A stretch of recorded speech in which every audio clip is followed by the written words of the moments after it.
Hello students, now we are going to solve remaining questions of NCERT exercise 1.4. Question number 7. If set A is the set of all x such that x is a natural number, set x में सभी natural numbers लिखे गए हैं and set B is the set of all x such that x is an even natural number. And what is set C? C is the set of all x such that x is an odd natural number. And D is the set of all x such that x is a prime number. तो dear students, set ए में तो सभी natural numbers हैं, set B में even natural numbers हैं, set सी में odd natural numbers हैं और सेट डी में प्राइम नंबर्स हैं। और प्राइम नंबर्स भी आपको पता है कि वो नेचुरल नंबर्स होते हैं। तो यहाँ भी नेचुरल नंबर्स हैं। तो सबसे पहले हमें फाइंड आउट करना है A intersection B first part में। तो ए इंटरसेक्शन बी हम कैसे फाइंड आउट कर सकते हैं? सेट ए और सेट बी में आपको कॉमन एलिमेंट्स देखने हैं और उनका सेट ए इंटरसेक्शन बी कहलाएगा। सेट ए में क्या है? सेट ए में सभी नेचुरल नंबर्स हैं, सेट बी में इवन नेचुरल नंबर्स हैं। तो जो इवन नेचुरल नंबर्स हैं वे सेट ए के सबसेट हैं, यानी इवन नेचुरल नंबर सेट ए में लाई करता है। तो इसका मतलब ये हुआ कि अगर इन दोनों का इंटरसेक्शन हम लेंगे तो सेट बी आएगा।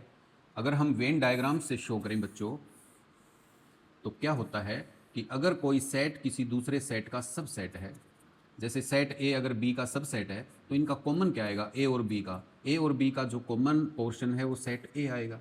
तो यहाँ पे आप देख रहे हैं कि बी ए का सबसेट है, तो फिर इसको आप ऐसे डायग्राम से दिखा सकते हैं, ए की जगह पे बी लिख देंगे। बी ए का सबसेट है, A is the set of all natural numbers and B is the set of all even natural numbers. तो सभी इवन नेचुरल नंबर्स का सेट नेचुरल नंबर्स के सेट का एक सबसेट है। तो फिर इनका कॉमन क्या आएगा? कॉमन जो पार्ट है वो सेट बी रहेगा, वो बी वाला सर्कल रहेगा। तो A intersection B is the set B, ये इसके लिए आंसर हो जाएगा।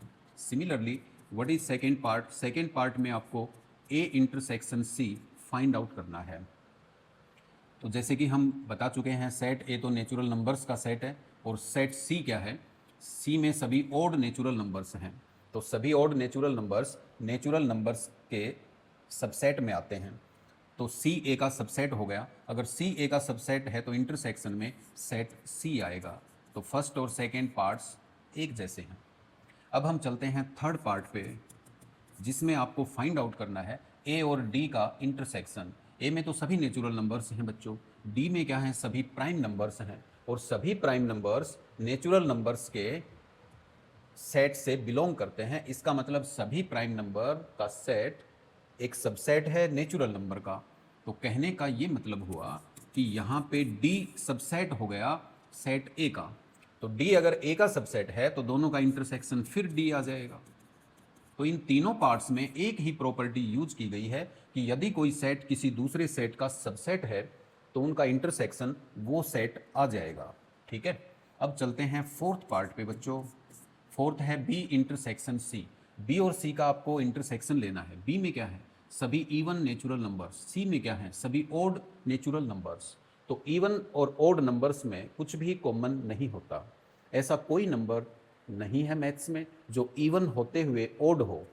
इवन होते हुए प्राइम हो ऐसा तो है, जो कि 2 है, लेकिन इवन होते हुए ओड हो ऐसा कोई नंबर एग्जिस्ट नहीं करता। तो इसलिए प्यारे बच्चों, यहाँ पे बी इंटरसेक्शन सी आप क्या बोलेंगे? बी इंटरसेक्शन सी में आपको फाई मिलेगा। फाई का मतलब होता है एम्प्टी सेट। तो बी और सी का इंटरसेक्शन एम्प्टी सेट है।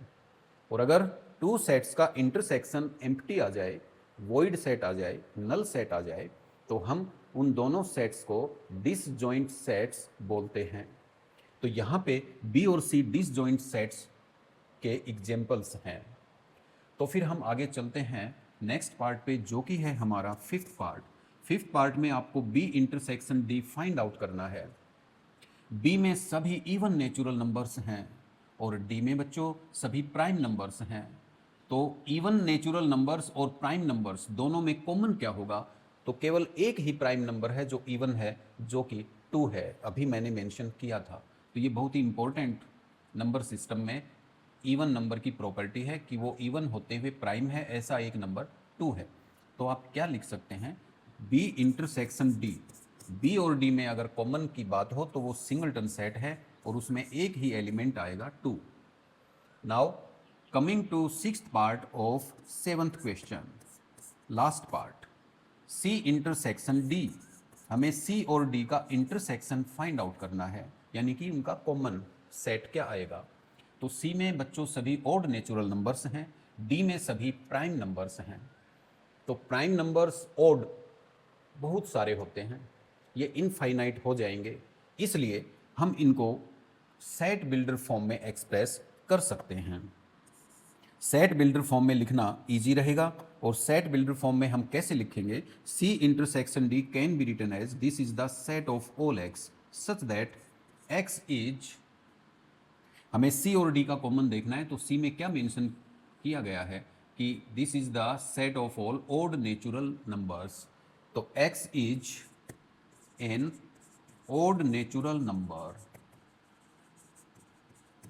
और हमें दूसरे सेट के साथ इंटरसेक्शन लेना है जो कि है प्राइम नंबर। तो अगर हम इंटरसेक्शन को डिफाइन करते हैं तो बीच में एंड वर्ड यूज किया जाएगा, ये काफ़ी इंपॉर्टेंट है।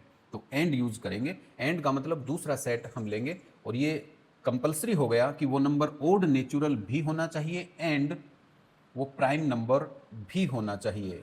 तो x is an odd natural number and a prime number, या फिर and x is a prime number, ऐसा भी कह सकते हैं। तो एंड ए प्राइम नंबर, तो एंड हमने यूज किया, इसलिए दोनों का इंटरसेक्शन सी इंटरसेक्शन डी कहलाएगा। तो हमने स्टूडेंट्स यहां सी इंटरसेक्शन डी को एक सेट बिल्डर फॉर्म में एक्सप्रेस किया। अगर हम चाहें तो सी इंटरसेक्शन डी को हम टेबुलर फॉर्म में भी एक्सप्रेस कर सकते हैं। टेबुलर फॉर्म में एक्सप्रेस करने के लिए हमें सभी एलिमेंट्स को लिखना पड़ेगा, और क्योंकि ये एक इनफाइनाइट सेट है इसलिए लास्ट में 3 डॉट हमें अप्लाई करने पड़ेंगे। तो we can write down first odd prime number is 3, 3 के बाद 5 आता है, 5 के बाद 7 आता है, 7 के बाद 11 आता है, 11 के बाद 13 आता है, 13 के बाद 17 आता है, 17 के बाद 19 आता है, और आगे हमने 3 डॉट डॉट डॉट ऐसे अप्लाई किए और करली ब्रेसिस में इनको इंक्लोज कर दिया। इसका मतलब है कि ये सभी प्राइम नंबर्स लिखे हुए हैं, और ये सारे प्राइम नंबर्स क्या हैं बच्चों, ओड प्राइम नंबर्स हैं, ओड भी हैं और ये नेचुरल नंबर्स भी हैं। तो ऐसा हम मेंशन कर सकते हैं। अब हम चलते हैं नेक्स्ट क्वेश्चन पे, जो कि है question number 8। Which of the following pairs of sets are disjoint. हमें बताना है कि इनमें से कौन कौन से सेट्स डिसजॉइंट हैं। डिसजॉइंट सेट्स के बारे में मैंने आपको बताया था बच्चों, अगर इनको हम वेन डायग्राम से शो करें तो बड़ा इजी है इनको समझना। ये दोनों सेट्स बिल्कुल अलग थलग होते हैं, बिल्कुल सेपरेट हम इनको मेंशन कर सकते हैं, कोई पोर्शन इनका कॉमन नहीं होता, ये बिल्कुल अलग हैं, ठीक है। इसलिए हम इनको डिसजॉइंट सेट्स बोलते हैं। और डिसजॉइंट का मतलब मैथमेटिकली यही है कि इन दोनों का इंटरसेक्शन फाई आता है। तो फिर यहाँ पे हमें चेक करना पड़ेगा कि ये जितने भी पार्ट्स हैं इनका अगर इंटरसेक्शन फाई आता है तो हम कह सकते हैं कि ये डिसजॉइंट सेट्स हैं। हम चलते हैं फर्स्ट पार्ट में। फर्स्ट में पहला सेट है 1, 2, 3, 4 एलिमेंट्स का सेट, और दूसरा सेट गिवन है बच्चों x is a natural number and x greater than equal to 4 and less than equal to 6। हमें नेचुरल नंबर्स देखने हैं जो 4 से 6 तक नेचुरल नंबर्स हैं। तो इसमें 3 एलिमेंट्स आएंगे 4, 5, 6। अब हमें देखना है कि क्या ये दोनों सेट्स डिसजॉइंट सेट्स हैं। तो मान लेते हैं कि पहले वाला सेट A है, दूसरा B है।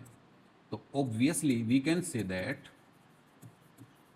A intersection B is 5. There is no element common in set A and B. अगर कुछ भी कॉमन नहीं है तो हम इस तरह के सेट को डिसजॉइंट सेट्स बोलते हैं। तो फिर आप कह सकते हैं कि पहले वाले में दोनों सेट्स डिसजॉइंट सेट्स हैं। Now coming to second part. Second part में क्या है, AEIOU, ये 5 वोवल्स होते हैं इंग्लिश अल्फ़ाबेट में, और अगले सेट में है CDEF, इसमें 4 एलिमेंट्स हैं जिनमें एक वोवल है E।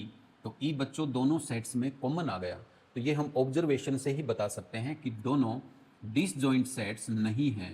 तो हम कह सकते हैं बच्चों कि सेकेंड पार्ट में ये दोनों सेट्स डिसजॉइंट सेट्स नहीं हैं, तो इसमें नो हम आंसर दे सकते हैं कि ये डिसजॉइंट नहीं है। अगले में चलते हैं थर्ड पार्ट में। थर्ड में क्या है, this is the set of all X such that X is N even integer. इसमें एक्स है वो इवन इंटीजर है, दूसरे में एक्स ओड इंटीजर है। तो ये हम आपको मेंशन कर चुके हैं और आप सभी को पता है, बहुत इजी क्वेश्चंस हैं कि भाई इवन और इंटीजर दोनों क्या हैं, इनमें कुछ भी कॉमन होता नहीं है, और जिन एलिमेंट्स में कुछ भी कॉमन ना आए तो उनका सेट हम लेंगे तो वो डिसजॉइंट सेट बनेगा। तो इन दोनों का सेट डिसजॉइंट सेट है। तो यस, ऐसे आपको मेंशन करना था कि कौन कौन से डिसजॉइंट सेट्स हैं, कौन कौन से नहीं हैं। तो इस क्वेश्चन के थ्रू आपको डिसजॉइंट सेट्स के बारे में पता चला। Next question is, if A is equal to set 3, 6, 9, 12, 15, 18, 21 and B is the set 4, 8, 12, 16, 20. C given है, ऐसे ही set D given है। Find A minus B, A minus C, A minus D। ऐसे आपको क्या करना है, 2 सेट्स का डिफरेंस निकालना है। तो डिफरेंस निकालने के लिए हमने एक थ्योरी में पढ़ा था, तो रिकॉल कीजिए स्टूडेंट्स कि A माइनस B का मतलब क्या होता है। तो मैंने आपको बताया था कि if x belongs to A minus B, this implies that x belongs to A but x does not belong to B।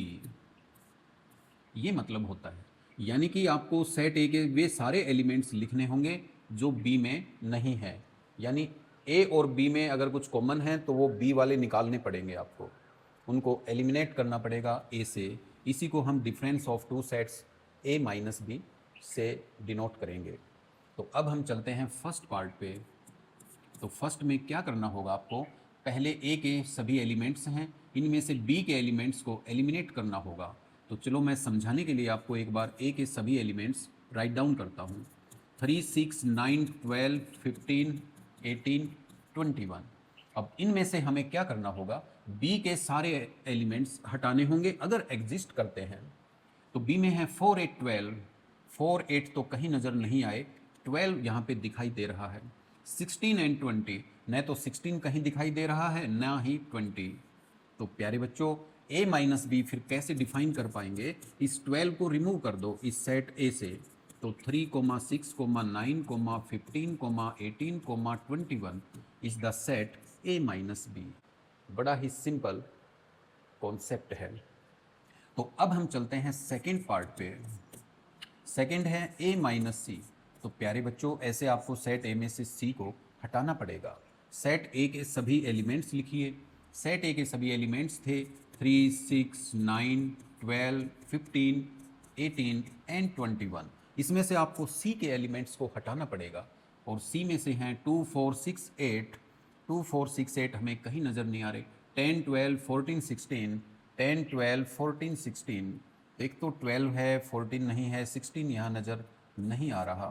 तो हम A माइनस C को कैसे फाइंड आउट करेंगे, हमें 12 को इससे एलिमिनेट करना पड़ेगा।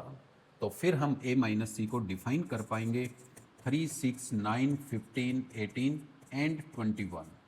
The set of these elements is A minus C।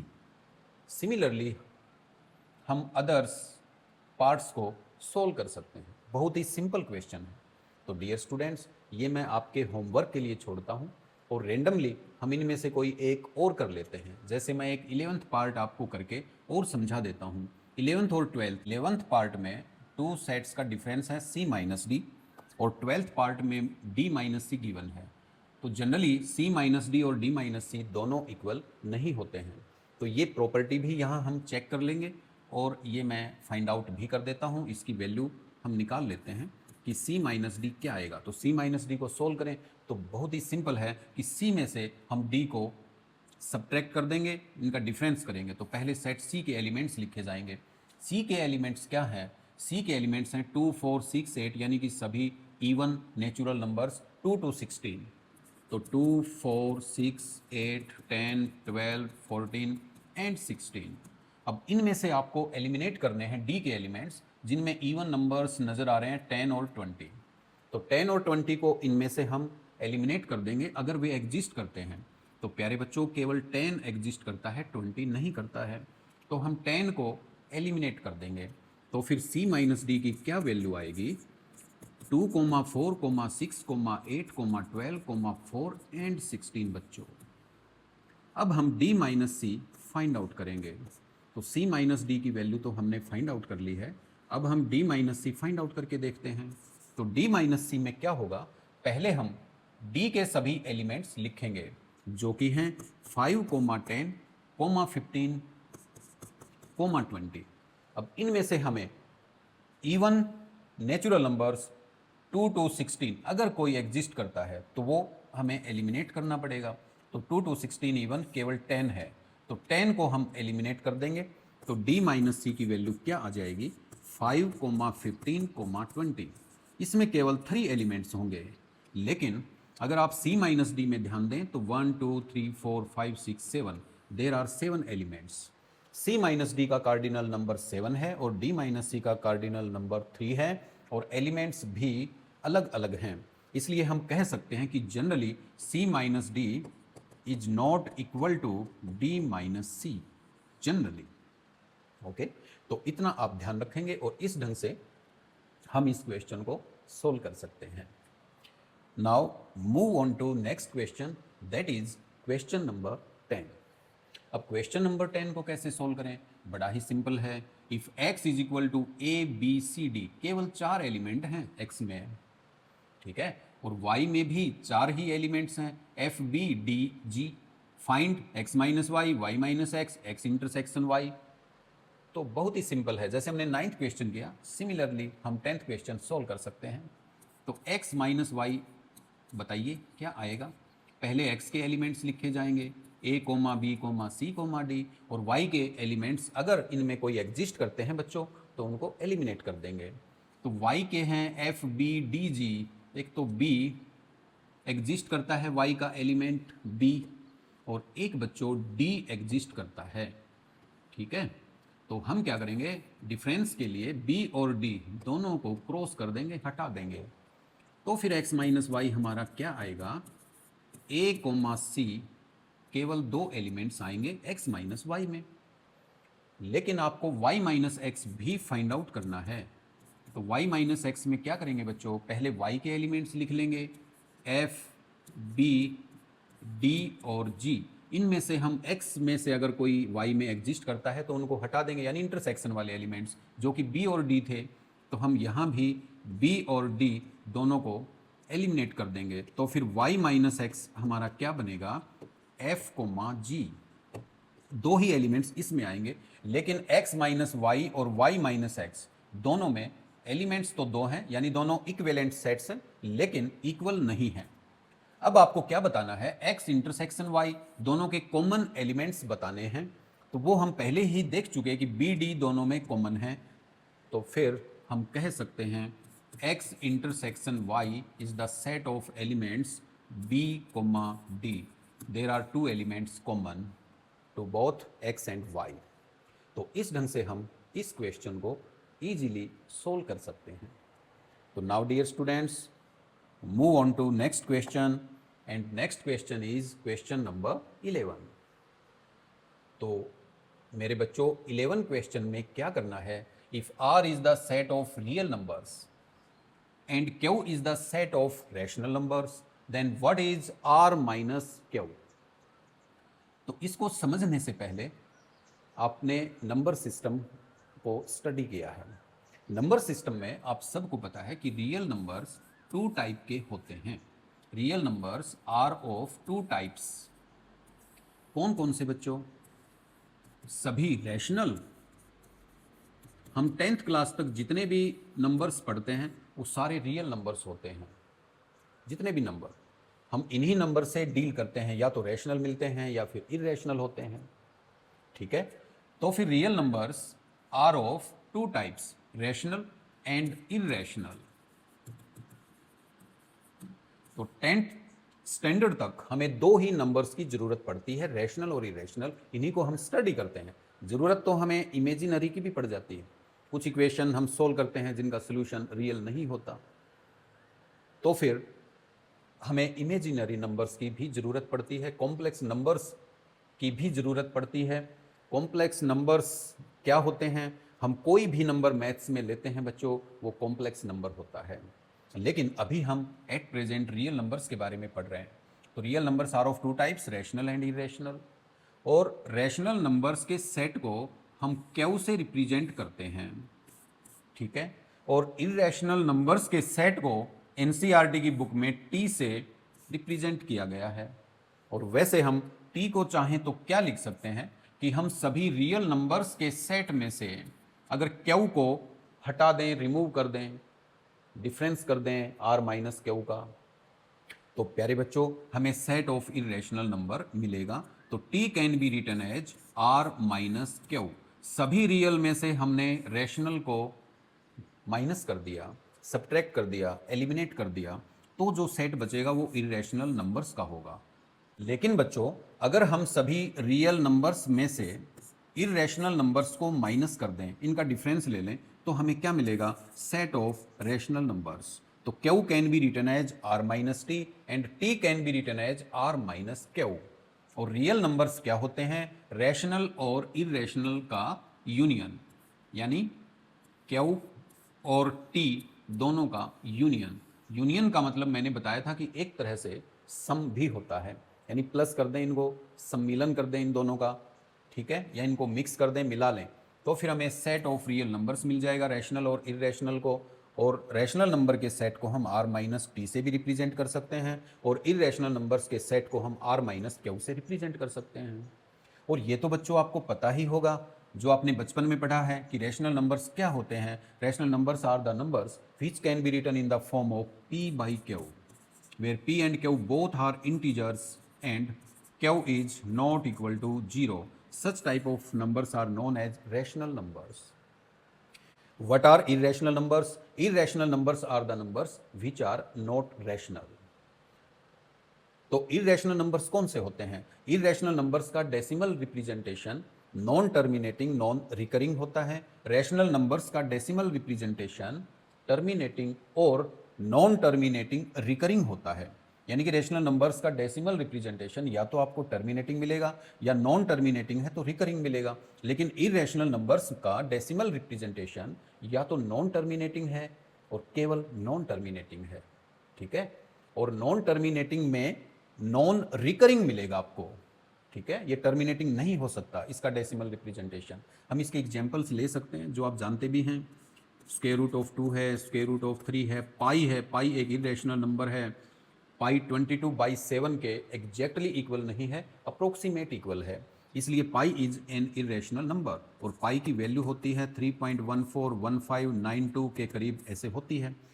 तो इसका decimal representation non terminating, non recurring होता है। इसके बाद एक इंपॉर्टेंट नंबर और है जिसको हम ई से रिप्रेजेंट करते हैं। ई भी पाई की तरह एक इंपॉर्टेंट नंबर है जिसको हम यूलर नंबर भी बोलते हैं, यूलर नंबर, या फिर इसको नेपियर्स कांस्टेंट भी कहा जाता है बच्चों।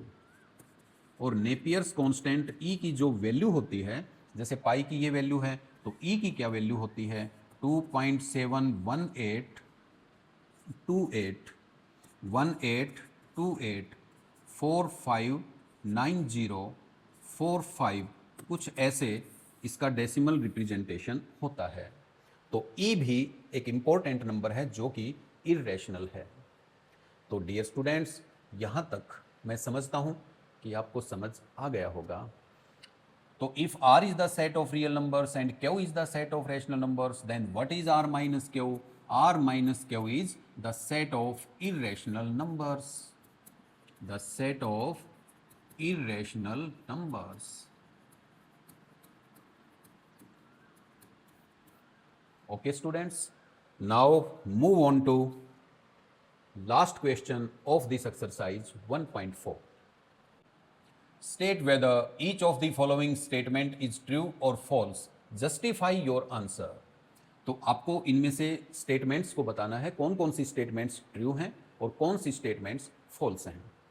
तो क्या होगा, सबसे पहले 2, 3, 4, 5 एंड 3, 6 आर डिसजॉइंट सेट्स.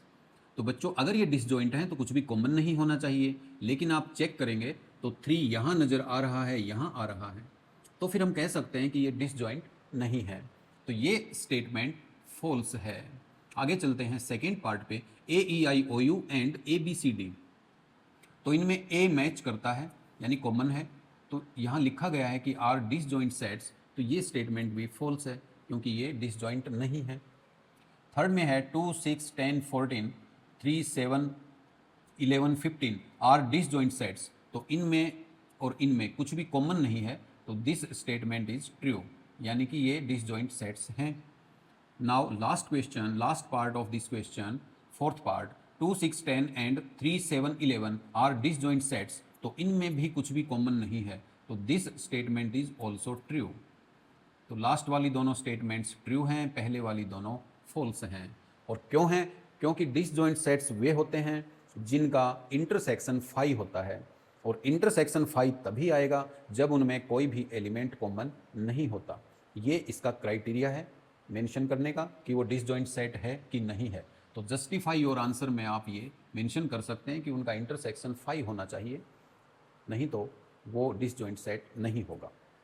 तो डियर स्टूडेंट्स, अब हमने लास्ट क्वेश्चन यानी 12th क्वेश्चन को सोल्व कर लिया है. तो बच्चों अब मिलते हैं नेक्स्ट वीडियो में. तब तक मुस्कुराते रहिए, keep studying, take care and thanks for watching.